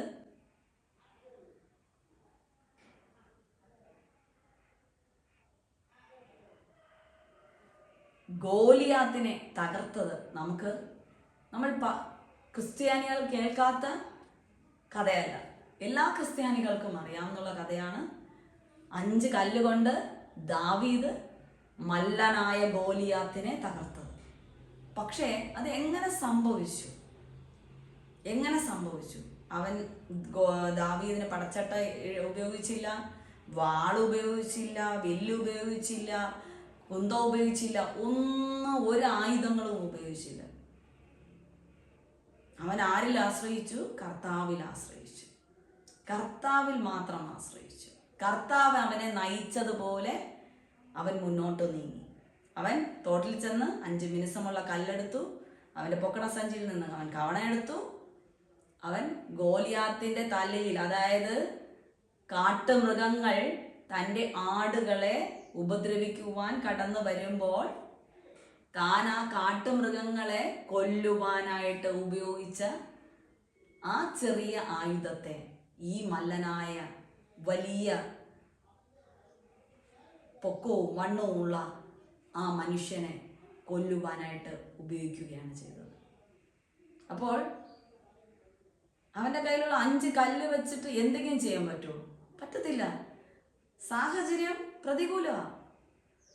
മല്ലനാ ഫ്രണ്ടിൽ നിൽക്കണ, ഇവൻ ചെറുബാലനാ. പക്ഷേ കർത്താവിലാണ് അവൻ ആശ്രയിച്ചത്, ദൈവത്തിലാണ് അവൻ ആശ്രയിച്ചത്. കർത്താവ് അവനെ ആ പരിമിതികൾക്കപ്പുറം ചെയ്യുവാനായിട്ട് ദൈവം അവനെ സഹായിച്ചു. അങ്ങനെ 5 കല്ല് എടുത്തിട്ട് അതിൽ 1 കല്ലുകൊണ്ട് അവനെ കൊല്ലുവാൻ, ഗോലിയാത്തിനെ കൊല്ലുവാൻ ദാവീദിനെ കൊണ്ട് കഴിഞ്ഞു. അതുപോലെ നമുക്ക് നോക്കാം യേശു കർത്താവിൻ്റെ അമ്മയെ നമുക്ക് നോക്കാം. യേശു കർത്താവിൻ്റെ അമ്മ വിവാഹം നിശ്ചയിച്ചു വച്ചിരിക്കുന്ന ഒരു സ്ത്രീയാണ്. ആ സ്ത്രീയുടെ അടുത്ത് ചെന്നാണ് ഗബ്രിയേൽ മാലാഖ പറയുന്നത്, നീ പരിശുദ്ധാത്മാവിനാൽ ഗർഭം ധരിക്കുവാൻ പോകുന്നുവെന്ന്. അപ്പോൾ അവൾക്ക് ചിന്തിക്കാം, എങ്ങനെ? എനിക്ക് കല്യാണം നിശ്ചയിച്ചു വച്ചിരിക്കുന്നതാണ്, ഞാൻ എങ്ങനെ എനിക്ക് സാധിക്കും? ഞാൻ ഗർഭിണിയായാൽ എന്നെ പുള്ളി ഉപേക്ഷിക്കത്തില്ലേ? എന്നെ ജനം എന്ത് പറയും? എൻ്റെ വീട്ടുകാർ എന്നെ തള്ളിക്കളയത്തില്ലേ? കാരണം പരിഹാസ വിഷയമാകത്തില്ലേ? എല്ലാവരും എന്നെ ഉപദ്രവിക്കത്തില്ലേ എന്നൊക്കെ അവൾക്ക് ചിന്തിക്കാം. പക്ഷെ അവൾ അതൊന്നും ചിന്തിച്ചില്ല. മാലാഖ പറഞ്ഞു, പരിശുദ്ധാത്മാവിനാൽ നീ ഗർഭം ധരിക്കുമെന്ന്. ദൈവത്തിൻ്റെ ആത്മാവിനാൽ നീ ഗർഭം ധരിക്കുമെന്ന്. അത് കേട്ട ഉടനെ അവൾ അതിനെ സമ്മതിച്ചു കൊടുക്കുകയാണ് ചെയ്തത്. അവിടെയും പരിധികളെ വിട്ടിട്ട് സമ്മതിച്ചു കൊടുത്തു. അതുകൊണ്ട് എന്തായി? ഇന്നും അവൾ അനുഗ്രഹിക്കപ്പെട്ടവൾ, ക്രിസ്തുവിൻ്റെ അമ്മ എന്ന അനുഗ്രഹിക്കപ്പെട്ടവളായി. ലോകമുള്ളിടത്തോളം കാലം അവളെ മാനിക്കാത്ത ഒരു വ്യക്തികൾ പോലും, മറിയയെ മാനിക്കാത്ത ഒരു വ്യക്തികൾ പോലും ഉണ്ടാകത്തില്ല. യേശുവിൻ്റെ അമ്മ എന്നുള്ള ആ സ്ഥാനം, ആ മാന്യത അവൾക്ക് ലഭിക്കുവാനിടയായി തീർന്നു. ക്രിസ്തുവിൻ്റെ ക്രൂശ്, യഥാർത്ഥത്തിൽ ക്രൂശ് മരണം ശപിക്കപ്പെട്ടത്. പക്ഷേ ഇവിടെ ക്രിസ്തുവിൻ്റെ മരണം ശപിക്കപ്പെട്ടതായിട്ടല്ല, അത് രക്ഷയ്ക്ക് കാരണമായി. അനേകം പേരുടെ, ലോകത്തിൻ്റെ തന്നെ രക്ഷയ്ക്ക് കാരണമായാണ് തീർന്നത്. അപ്പോൾ അത് അനുഗ്രഹമായിട്ടാണ് തീർന്നത്. ക്രിസ്തുവിൻ്റെ ക്രൂശ് മരണം ശാപമായിട്ടല്ല, അനുഗ്രഹമായി തീർന്നു. അതുപോലെ നമ്മുടെ പരിധികളെ തകർത്തുകൊണ്ട് പരിധികളില്ലാതെ നാം ഉയരങ്ങളിലേക്ക് നാം ചിന്തിക്കുന്നത് ദൈവത്തിൻ്റെ തന്നെ ഒരു ഗിഫ്റ്റാണ്. നമുക്ക് അങ്ങനെ ചിന്തിക്കുവാൻ സാധിക്കുമെങ്കിൽ നാം അങ്ങനെയൊക്കെ ചെയ്യും, ഇതൊക്കെ ചെയ്യും, എനിക്ക് അങ്ങനെ ചെയ്യും, ഞാൻ അത് ചെയ്യും, ഇത് ചെയ്യും. സാഹചര്യങ്ങൾ പക്ഷെ അതൊക്കെ ചെയ്യുവാൻ പ്രതികൂലമായിരിക്കും. അങ്ങനെയൊക്കെ ചിന്തിച്ചുകൊണ്ട് ഇരിക്കുവാൻ, അങ്ങനെയൊക്കെ ചിന്തിച്ചുകൊണ്ട് മുന്നോട്ട് പോകുവാൻ സാധിക്കുന്നു എങ്കിൽ അത് ദൈവത്തിൻ്റെ ഗിഫ്റ്റാണെന്ന് നിങ്ങൾ മനസ്സിലാക്കണം. അങ്ങനെ സാധിക്കുന്ന വ്യക്തികളുണ്ടെങ്കിൽ അവർ ദൈവത്തിൽ അത്രയും പ്രത്യാശയും ഉറപ്പുമുള്ള വ്യക്തികളാണെന്ന് നിങ്ങൾ മനസ്സിലാക്കണം. എന്ത് സംസാരിച്ചാലും അത് എന്നെ കൊണ്ട് സാധിക്കില്ല, അതെനിക്കില്ല, അങ്ങനെയാണ് ഇങ്ങനെയാണ് ചിന്തിക്കുന്നത് ദൈവികമല്ല. ആ പരിധികളെ വിട്ടുമാറണം. നമുക്ക് എന്തെങ്കിലും ചെയ്യുവാനായിട്ട് പോകുമ്പോൾ അയ്യോ എനിക്ക് സാമ്പത്തികം ഇല്ല, എനിക്ക് പൈസ ഇല്ലാതെ ഞാൻ എങ്ങനെ ചെയ്യും, ഞാൻ ഞെരുക്കത്തിലൂടെയാണ് കടന്നു. ആരാണ് ഞെരുക്കമില്ലാത്തത്? ഈ ലോകത്ത് ജീവിക്കുമ്പോൾ എല്ലാവർക്കുമുണ്ട് സാമ്പത്തികമായ ഞെരുക്കം. ഒരു കുടിൽ മുതൽ കൊട്ടാരം വരെയുള്ള ഭവനങ്ങളിൽ അവരുടേതായ കുടിലിൽ അതിൻ്റെതായ രീതിയിലെ ഞെരുക്കം, അതിൻ്റെ അടുത്ത സ്റ്റേജിൽ അതിൻ്റെതായ രീതിയിലെ ഞെരുക്കം, ഉന്നതന്മാരുടെ ഇടയിൽ അവർക്ക് അതിൻ്റെതായ രീതിയിലെ ഞെരുക്കം. എല്ലാവർക്കും സാമ്പത്തിക ഞെരുക്കങ്ങളുണ്ട്. പക്ഷേ ആ ഞെരുക്കങ്ങളെ നോക്കാതെ, ആ ഞെരുക്കങ്ങളെ തൻ്റെ നാവ് കൊണ്ട് പറയാതെ മുന്നോട്ട് പോകുന്ന വ്യക്തികൾ അനുഗ്രഹിക്കപ്പെടും. ഞെരുക്കങ്ങളെ മൈൻഡ് ചെയ്യാതെ നാം ഇറങ്ങിത്തിരിക്കുകയാണെങ്കിൽ നാം സക്സസ്സിലേക്ക് എത്തുവാനിടയായിത്തീരും. രോഗമില്ലാത്ത ആരും തന്നെയില്ല. എല്ലാവർക്കും രോഗം വരും, സകലർക്കും രോഗം വരും, ക്ഷീണാവസ്ഥ വരും, കിടപ്പാകും, പലതും സംഭവിക്കും. പക്ഷേ നീ നീതിമാനാണെങ്കിൽ ഒരിക്കലും താളടി ആകത്തില്ല. നീ അതിൽ നിന്ന് പുറത്തു വരും. നീതിമാൻ തകർന്നു പോകത്തില്ല, നീതിമാൻ എഴുന്നേൽക്കും. ചിലപ്പോൾ ബിസിനസ്സിൽ തകർച്ചകൾ കടന്നു വരാം, കയ്യിൽ ക്യാഷ് ഇല്ലാതിരിക്കുന്ന അവസ്ഥകൾ വരാം, പലരോടും ചോദിച്ചാൽ പോലും നമുക്ക് ക്യാഷ് തരാത്ത അവസ്ഥയിലേക്ക് വരാം.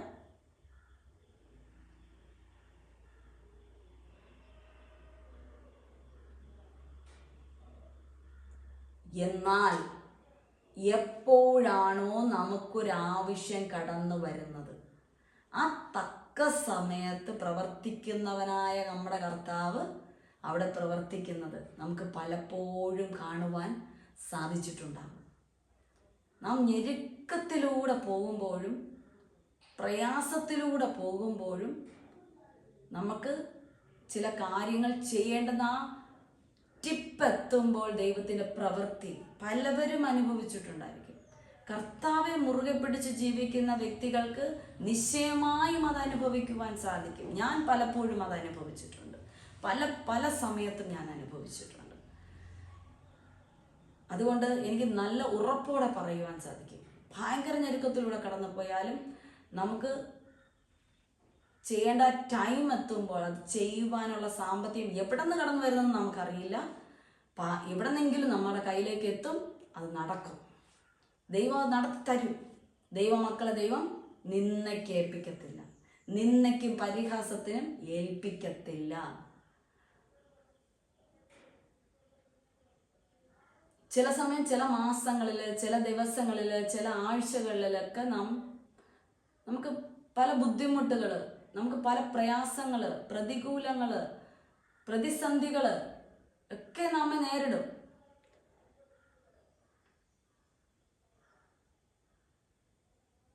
പക്ഷേ നമുക്ക് കർത്താവിലാണ് വിശ്വാസമെങ്കിൽ ആ പ്രതികൂലങ്ങളോ ആ പ്രതിസന്ധികളോ ആ ബുദ്ധിമുട്ടുകളോ ഒന്നും നമ്മെ തകർക്കത്തില്ല.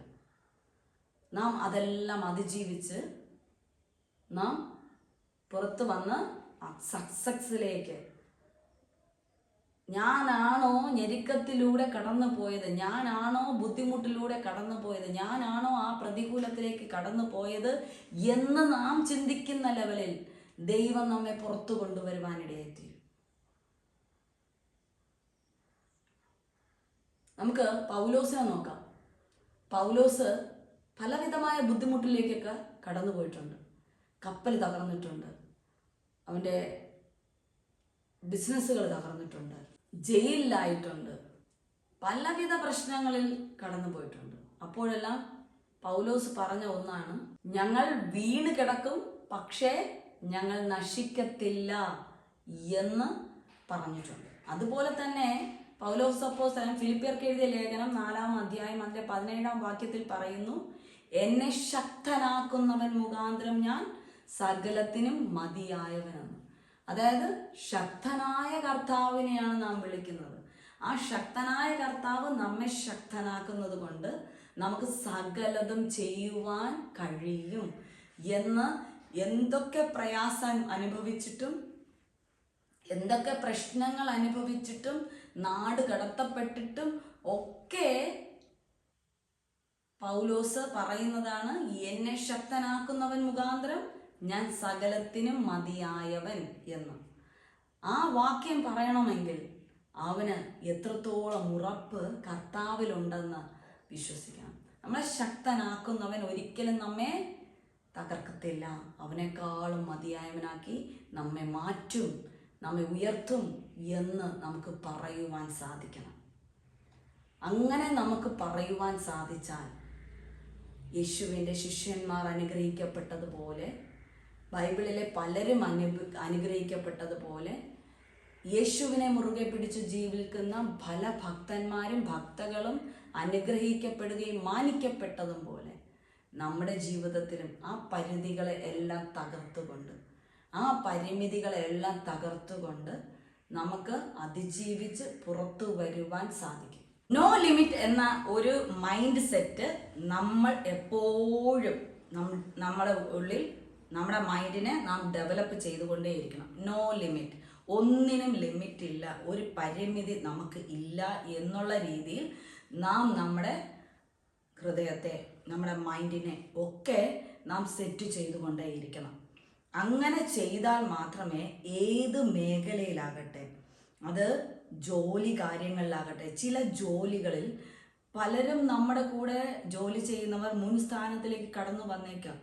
നാം എങ്ങനെയൊക്കെ പ്രയത്നിച്ചാലും മുന്നോട്ട് വരുന്നില്ലായിരിക്കാം. പക്ഷേ നമ്മുടെ മൈൻഡ് സെറ്റ് അവിടെ നാം സെറ്റ് ചെയ്യുകയാണെങ്കിൽ ആ പരിമിതികളെ തകർത്തുകൊണ്ട്, ആ തടസ്സങ്ങളെ തകർത്തുകൊണ്ട് നമുക്ക് മുന്നോട്ട് വരാൻ സാധിക്കും.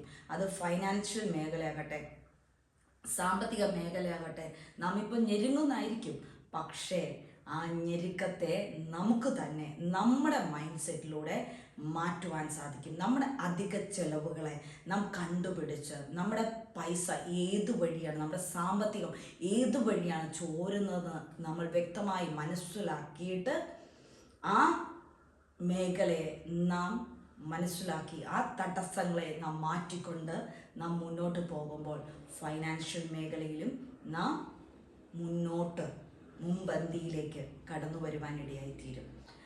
അതുകൊണ്ട് സങ്കീർത്തനങ്ങളിൽ പറയുന്നു, കർത്താവിൽ എപ്പോഴും സന്തോഷിപ്പിൻ, കർത്താവിൽ എപ്പോഴും സന്തോഷിപ്പിൻ, കർത്താവിൽ എപ്പോഴും രസിച്ചു കൊള്ളുവിൻ എന്നൊക്കെയാണ് സങ്കീർത്തനം നമ്മെ പഠിപ്പിക്കുന്നത്. അതുപോലെ കർത്താവ് നമ്മുടെ ഹൃദയത്തിലെ ആഗ്രഹങ്ങളെ നടത്തി തരുന്നവനാണ്. നാം എന്ത് നമ്മെക്കുറിച്ച് നമ്മുടെ ഹൃദയത്തിൽ നാം നിരൂപിക്കുമോ അതാണ് നമ്മുടെ ജീവിതത്തിൽ ദൈവം നടത്തി തരുന്നത്. അപ്പോൾ നമ്മൾ എന്ത് ചെയ്യണം? വലിയ വലിയ കാര്യങ്ങളെ നാം ചിന്തിക്കണം. നാം വലിയ വലിയ കാര്യങ്ങൾ നാം ആഗ്രഹിക്കണം. നാം വലിയ വലിയ കാര്യങ്ങൾ ആഗ്രഹിക്കുമ്പോൾ കർത്താവ് നമ്മുടെ ആ ആഗ്രഹങ്ങളെ നിറവേറ്റുവാൻ ഇടയായിത്തീരും. അപ്പോൾ മറ്റുള്ളവരുടെ മുമ്പേ നാം മാനിക്കപ്പെട്ടവരായിട്ട് നാം മാറുവാൻ ഇടയായിത്തീരും. ചിലർ എപ്പോഴും പരാതി പറയുന്നവരായിരിക്കും. ആ പരാതിയെ നാം സ്റ്റോപ്പ് ചെയ്യുക. ദൈവം നമുക്ക് ചെയ്തു തരുന്നില്ല എന്ന് പറയരുത്. കാരണം ദൈവത്തിന് ചെയ്തു തരാൻ നാം തന്നെ തടസ്സമാണെന്ന് നാം മനസ്സിലാക്കി കഴിഞ്ഞു. ഇപ്പൊ പരാതി പറയുന്നത് സ്റ്റോപ്പ് ചെയ്തിട്ട് എങ്ങനെ മുന്നോട്ട് കടന്നു വരാം, ദൈവത്തിന്റെ കൃപ എങ്ങനെ പ്രാപിക്കാം, ദൈവത്തിൽ നിന്നുള്ള അനുഗ്രഹങ്ങൾ, നന്മകൾ എങ്ങനെ പ്രാപിക്കാം എന്ന് നോക്കിക്കൊണ്ട് നമുക്ക് മുന്നോട്ട് നീങ്ങാം. ഇതൊന്നും നടക്കാൻ പോകുന്നില്ല, ഇതൊന്നും സംഭവിക്കില്ല, ഇത് എന്നെ കൊണ്ട് നടക്കത്തില്ല, ഇങ്ങനെയൊക്കെ പോകുകയുള്ളൂ, എൻ്റെ മരണം വരെയും ഇതൊക്കെ തന്നെയാണ് ഒരിക്കലും ഇത് ശരിയാകാൻ പോകുന്നില്ല, ഇങ്ങനെയൊക്കെയുള്ള നെഗറ്റീവ് സംസാരങ്ങൾ, നെഗറ്റീവ് ചിന്തകൾ, നെഗറ്റീവ് വാക്കുകൾ നാം പൂർണ്ണമായിട്ടും പുറന്തള്ളണം. ചിലർ നമ്മെ നോക്കി പറയും, നീ ഒരിക്കലും നന്നാവാൻ പോണില്ല, നീ ഒരിക്കലും ശരിയാകത്തില്ല, നീ നിന്നടുത്ത് സംസാരിച്ചിട്ട് കാര്യമില്ല, നീ ഒരു കാരണവശാലും നമ്മൾ ചിന്തിക്കുന്ന പോലെ നല്ല നിലയിൽ നീ എത്തത്തില്ല, നീ എപ്പോഴും പ്രശ്നക്കാരിയാണ്, നിന്നെക്കൊണ്ട് ഒരു നേട്ടവും നമുക്കില്ല, നീ ഒന്നിനും കൊള്ളത്തില്ല എന്നൊക്കെ നിങ്ങളെ നോക്കി പറയുന്ന പലരും കാണും.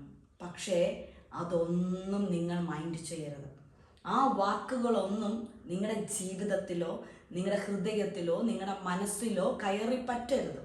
ആ നെഗറ്റീവ് വാക്കുകളെല്ലാം നെഗ്ലക്റ്റ് ചെയ്തിട്ട് പുറന്തള്ളിയിട്ട് പോസിറ്റീവായിട്ടുള്ള വാക്കുകൾ, ദൈവത്തിൻ്റെ അനുഗ്രഹങ്ങൾ നാം പ്രാപിക്കും, ഞാൻ ഉയർച്ച നേടും, ഞാൻ ഇന്ന് അനുഭവിക്കുന്ന അവസ്ഥയിൽ നിന്ന് ഞാൻ പുറത്തു വരും, ഞാൻ അനുഗ്രഹിക്കപ്പെടും, ഞാൻ ഉയർച്ച പ്രാപിക്കും, ഞാൻ നന്മ പ്രാപിക്കും, ഞാൻ ദൈവത്തിൽ നിന്നുള്ള സകല നന്മകളും പ്രാപിക്കും എന്ന് നാം പറഞ്ഞുകൊണ്ട് നാം മുന്നോട്ട് വരുവാൻ ഇടയായിത്തീരണം. മറ്റൊരു പരിമിതിയാണ് മറ്റുള്ളവരുമായി നമ്മെ താരതമ്യപ്പെടുത്തുക. മറ്റുള്ളവരുമായി നാം നമ്മെ കമ്പയർ ചെയ്യുക എന്നത് മറ്റൊരു പരിമിതിയാണ്. ഇപ്പോൾ പ്രസംഗിക്കുന്നവരാകട്ടെ, പ്രസംഗിക്കുന്ന ഒരു വ്യക്തിയാകട്ടെ, ഒരു ദൈവ വേല ചെയ്യുന്ന ഒരു ദൈവദാസിയാകട്ടെ, അവർ ആഗ്രഹിക്കും ജോയ്സ് മേയറിനെ പോലെ ഞാൻ ആയെങ്കിൽ എന്ന്. ജോയ്സ് മേയറിനെ പോലെ ജോയ്സ് മേയറേ ആകത്തുള്ളൂ. കർത്താവ് ഓരോ വ്യക്തിയെയും യുണീക്കായിട്ടാണ് സൃഷ്ടിച്ചിട്ടുള്ളത്. എന്നെക്കുറിച്ച് കർത്താവിൻ്റെ പദ്ധതി എന്തെന്ന് ഞാൻ മനസ്സിലാക്കി കർത്താവിൻ്റെ കരങ്ങളിൽ കർത്താവിൻ്റെ ഹിതപ്രകാരം എന്നെ ഒരു അനുഗ്രഹിക്കപ്പെട്ട ശുശ്രൂഷകയാക്കി, അപ്പം അങ്ങ് ആഗ്രഹിക്കുന്ന നിലയിൽ എന്നെ എത്തിക്കണമേ എന്ന് പ്രാർത്ഥിച്ചാൽ ചിലപ്പോൾ ജോയ്സ് മേയറിനെക്കാളും നാം വലുതാകുവാൻ, ഉന്നതിയിലേക്ക് എത്തുവാൻ, ഉയർച്ചയിലേക്ക് എത്തുവാൻ, അതിനേക്കാളും വലിയ ശുശ്രൂഷകൾ ചെയ്യുവാൻ ഇടയായിത്തീരും. ചിലർ പറയും എനിക്ക് സ്റ്റെല്ല റമോളെ പോലെ ആകണം, ചിലർ പറയും എനിക്ക് പ്രിയ അബ്രഹാമിനെ പോലെ ആകണം, ചിലർ പറയും എനിക്ക് സിന്ധിയെ പോലെ ആകണം, ചിലർ പറയും എനിക്ക് ഇവാഞ്ചലിൻ പോൾ ദിനകരനെ പോലെ ആകണം എന്നൊക്കെ പറയും. അല്ല, നാം ഒരിക്കലും മറ്റുള്ളവരെ പോലെ അല്ല ആകേണ്ടത്.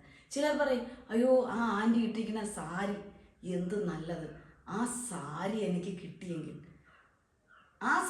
പിന്നെ ആ ആൻറ്റി ഇടുന്ന പോലെ നിങ്ങൾ നടക്കത്തുള്ളൂ. നിങ്ങൾക്ക് നിങ്ങളുടേതായ ഒരു യൂണിക്ക് നേച്ചർ, ക്യാരക്ടർ, പെർഫോമൻസ് ഉണ്ടായിരിക്കണം. അപ്പോൾ മറ്റുള്ളവർക്ക് എന്തുണ്ടോ അത് നമുക്ക് വേണമെന്ന് നാം ഒരിക്കലും ആഗ്രഹിക്കില്ല. അയ്യോ അവർക്കൊരു വീടുണ്ട്, ആ വീട് പോലെ എനിക്കൊരു വീട് ദൈവമേ കിട്ടിയെങ്കിൽ, അങ്ങനെയല്ല നാം പറയേണ്ടത്. അപ്പോൾ നിങ്ങൾക്ക് അങ്ങനെയുള്ളൊരു വീടേ നിങ്ങൾക്ക് കിട്ടുള്ളൂ. അല്ല, അപ്പം അപ്പൻ്റെ ഹൃദയപ്രകാരം എനിക്ക് അനുയോജ്യമായ, എനിക്ക് പാർക്കുവാൻ, എൻ്റെ കുടുംബത്തിന് പാർക്കുവാൻ, എൻ്റെ മക്കൾക്ക് പാർക്കുവാൻ യോജ്യമായ അനുഗ്രഹിക്കപ്പെട്ട ഒരു ഭവനം വയ്ക്കുവാൻ ഉള്ള കൃപ നൽകണമേ എന്ന് കർത്താവിനോട് പ്രാർത്ഥിക്കണം. അപ്പോൾ ദൈവം നല്ല മനോഹരമായ ഭവനം നിങ്ങൾക്ക് പണിയുവാൻ, നിങ്ങൾക്ക് പണിത് ലഭിക്കുവാൻ ഇടയാകും. അതുപോലെ ഏത് സാധനവുമാകട്ടെ മറ്റുള്ളവർക്കുള്ളതുപോലെ എന്ന് ചിന്തിക്കരുത്. കർത്താവെ, അപ്പൻ്റെ ഹിതപ്രകാരം എനിക്ക് എന്ത് വേണോ അത് അപ്പൻ അറിയാം. നമുക്ക് വാഹനം വേണോ, അപ്പനോട് പറയണം. അപ്പം അപ്പൻ്റെ ഹിതപ്രകാരം അപ്പൻ്റെ സമയമാകുമ്പോൾ അപ്പന് എനിക്ക് എപ്പോഴാണോ ഒരു വാഹനം തരുവാൻ ആഗ്രഹമുള്ളത്, ആ സമയം എനിക്കൊരു വാഹനത്തെ നൽകണമേ എന്ന് പ്രാർത്ഥിക്കണം.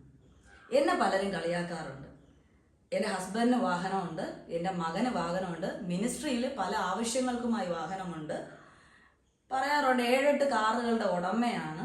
എന്നിട്ട് സ്വന്തമായിട്ട് എപ്പോഴും നടന്നും എടുത്തും ബസ്സും കയറി ഇറങ്ങിയുമാണ് നടക്കുന്നതെന്ന്. അപ്പോൾ ഞാൻ പറയും, അവർക്ക് വാഹനമുണ്ടെങ്കിൽ അവർക്കുണ്ട്, എൻ്റെതല്ലല്ലോ. എനിക്ക് ദൈവത്തിന് തരാൻ സമയമാകുമ്പോൾ ദൈവം തരട്ടെ, ഞാൻ സഞ്ചരിച്ചോളാം. ഇപ്പം ദൈവത്തിന് ഹിതം ഇതായിരിക്കാം, അതുകൊണ്ടായിരിക്കും ഞാൻ ഇങ്ങനെ സഞ്ചരിക്കുന്നത്. പക്ഷെ എനിക്കൊരു ബുദ്ധിമുട്ടും തോന്നാറ് ചില സമയം പ്രയാസം വരും ബസ്സൊന്നും കിട്ടാതിരിക്കുമ്പോൾ. പക്ഷെ ഇപ്പോൾ കുറച്ച് നാൾ കൊണ്ട് അങ്ങനെ എനിക്ക് വലിയ പ്രശ്നം ഉണ്ടാകാറില്ല. ചിലപ്പോൾ എൻ്റെ ഏതെങ്കിലും ഫ്രണ്ട്സിനെ എനിക്ക് ലിഫ്റ്റിൽ കിട്ടാറുണ്ട്, എനിക്ക് വീട്ടിലേക്കൊക്കെ വരാനായിട്ട്. ഞാൻ വഴിയിൽ നിന്നൊക്കെ ചിലപ്പോൾ ഏതെങ്കിലും ഫ്രണ്ട്സിനെ കണ്ടുകിട്ടും. അവർ എനിക്ക് ഒരു വാഹനാസസ് എനിക്ക് കിട്ടാറുണ്ട്. അപ്പോൾ എനിക്ക് ആ വേദന വരുന്നില്ല. എനിക്ക് വാഹനമില്ല, എനിക്ക് എൻ്റെ വീട്ടിൽ ഇത്രയും കാറുകൾ ഉണ്ടായിട്ട്, എൻ്റെ മിനിസ്ട്രിയിൽ ഇത്രയും കാറുകൾ ഉണ്ടായിട്ട്, ഇത്രയും ഡ്രൈവർമാരുണ്ടായിട്ട് എനിക്ക് ഇല്ല എന്ന് വന്നിരുന്നു. പ്രയാസങ്ങൾ പലപ്പോഴും വന്നിരുന്നു. ബസ് കാത്ത് നിന്ന് ഞങ്ങൾ താമസിക്കുന്ന ഏരിയയിൽ വല്ലപ്പോഴേ ബസ് കിട്ടത്തുള്ളൂ. അതും ആ സ്റ്റാൻഡിൽ എത്തുമ്പോൾ ആ ബസ് മിസ്സായാൽ പിന്നെ 1 മണിക്കൂർ കഴിഞ്ഞേ ആ ബസ് കിട്ടത്തുള്ളൂ. അതാണ് അവസ്ഥ. അപ്പോൾ ഞാൻ വേദനിച്ചിട്ടുണ്ട്. ചില ദിവസങ്ങളിൽ രാത്രിയൊക്കെ വന്ന് അകപ്പെട്ട് പോകുമ്പോൾ പ്രയാസപ്പെട്ടിട്ടുണ്ട്. പക്ഷേ ഇപ്പോൾ ദൈവം ആ പ്രയാസം എടുത്തു മാറ്റി.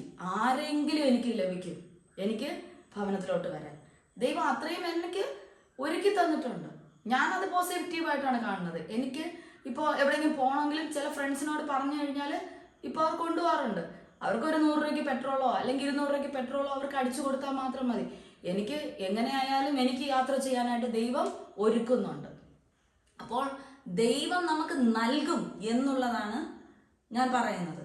ദൈവത്തിന് തക്ക സമയം, ദൈവത്തിൻ്റെ സമയത്തിന് വേണ്ടി നാം കാത്തിരിക്കണം. ഏത് കാര്യത്തിനും ദൈവം ആ സമയത്ത് നമുക്ക് നൽകുവാനിടയെ തരും. അല്ലാതെ മറ്റൊരു വ്യക്തിക്കുള്ളത് എനിക്ക് വേണം എന്നൊരിക്കലും ചിന്തിക്കരുത്.